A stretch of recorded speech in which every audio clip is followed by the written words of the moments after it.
with Toronto in the rear view, and it's already packed with legendary moments forever etched in Valorant history. This just makes following the esport even more exciting. The grand finals between powerhouses Paper Rex and Fnatic were incredibly close across so many different maps. That's why I want to zoom in on those micro moments, those seemingly small, forgettable decisions/mistakes that ultimately decide the game and who lifts the trophy. Let's dive back into the most pivotal plays and rounds that determined the winner in Toronto. But something Toronto didn't have to worry about was bad ping. And I know how bad poor ping can ruin your Valorant game. That's why GearUp was invented. GearUp is a simple and lightweight app that instantly improves your ping in your ranked matches, without any worry of crazy lag spikes during your most important duels. With GearUp, you can no longer blame the ping for your losses, but you can hide your shame in your home server by easily switching between regions in GearUp, thanks to their worldwide array of top-tier servers, giving you the best possible ping every time. I've even seen some big influencers and pros use it before. Also, don't worry about Riot's anti-cheat accidentally flagging you, as it's completely safe to use as it just gives your connection the quickest and cleanest route to the game. So make sure you check out GearUp in my description or pinned comment to try for yourself so you no longer have to deal with non-optimal gameplay again with GearUp. But for now, let's dive into the finals of Masters Toronto. Before the first round even kicked off, the storylines were huge for both teams. For Paper Rex, it was simple: lose now, and you'd forever be labeled as a grand finals choker. This was their third chance to take it.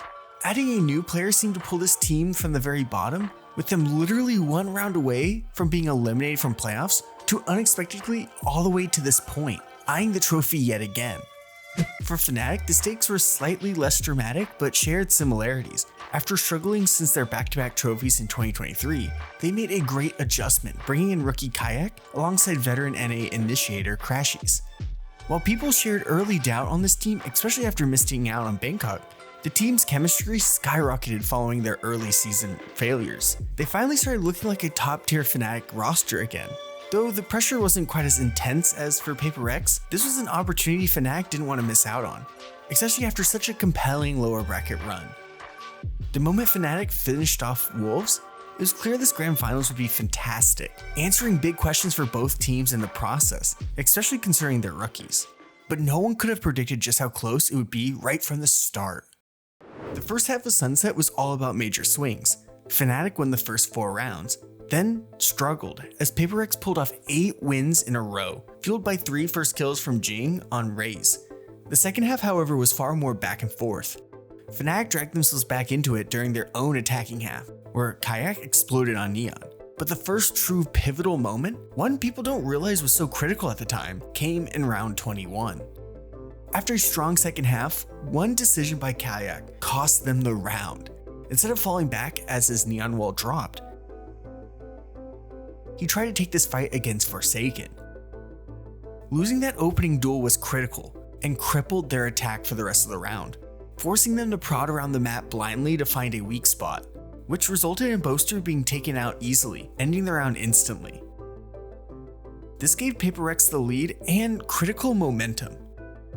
They then took a round that looked disastrous. Forsaken was trapped on site with all of Fnatic bearing down on him, but he timed his flash perfectly, right when Kayak would usually delete him with the Neon ult. Instead, Kayak ended up lost and overexposed on site with no one to trade off of him.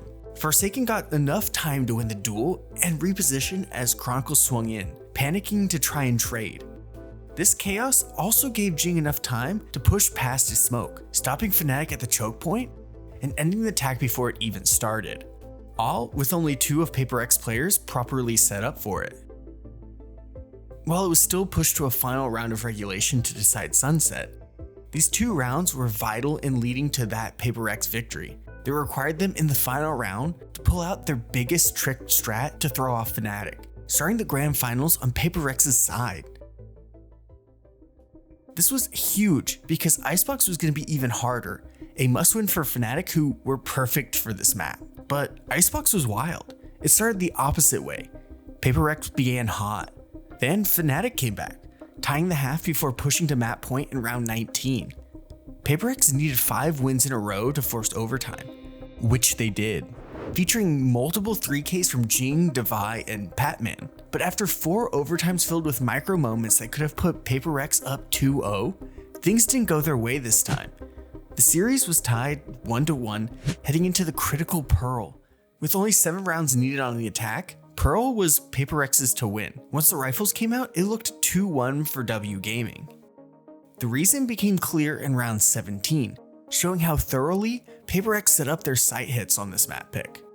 The round before, they pushed Kayak off an early aggressive angle, forcing him to use his teleport and abandon the site. This time they planned to do the same, but knew Fnatic wouldn't want to give up too much ground on B again. Paper Rex exploited this, cutting off sightlines here and here, allowing Jing to execute classic W Gaming moves and getting into this critical position. Here with his cover, his judge gave him multiple options. Luckily, he got the best one. Alfier, just like what happened to Kayak on that round in Sunset, was unlucky with his ult, running right into the judge. Had Jing dove anywhere else or dove somewhere basic like pushing the back of sight, he would have been ruined. But set up perfectly here, he created perfect chaos, winning the opener then quickly taking down Boaster to end the round before it truly began. With rounds like this, Fnatic had no real chance.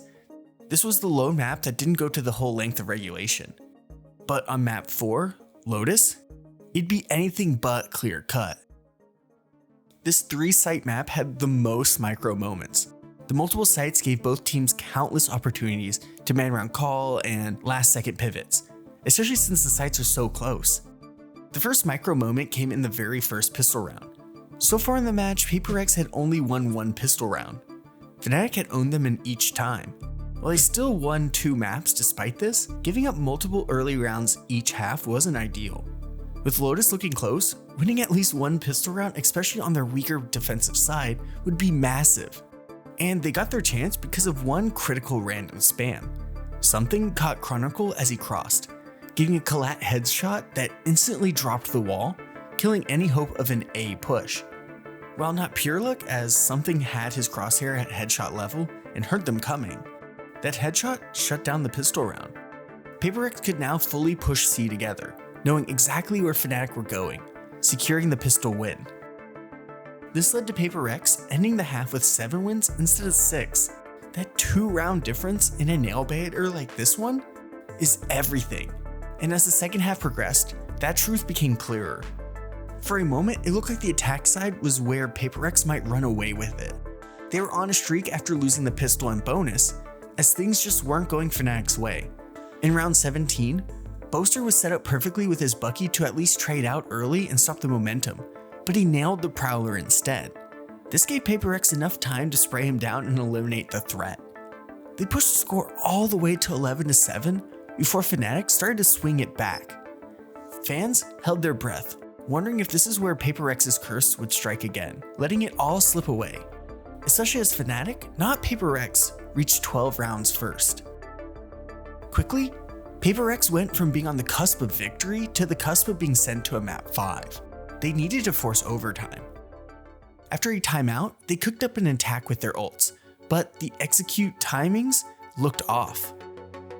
Critically though, an overcommitment by Alfier made it a 3v3. And here's where another blind spam changed everything. Hearing the plant happen, and knowing where Boaster was spraying, Forsaken took a risk. He positioned himself right next to where he and Patman could get wiped out together, just so that he could start spraying back. Luckily for him, his bullets found Boaster's head rather than his, taking him out first. Now, it was just left to Kayak and Crashies to clear the site and win. And spoiler, they couldn't.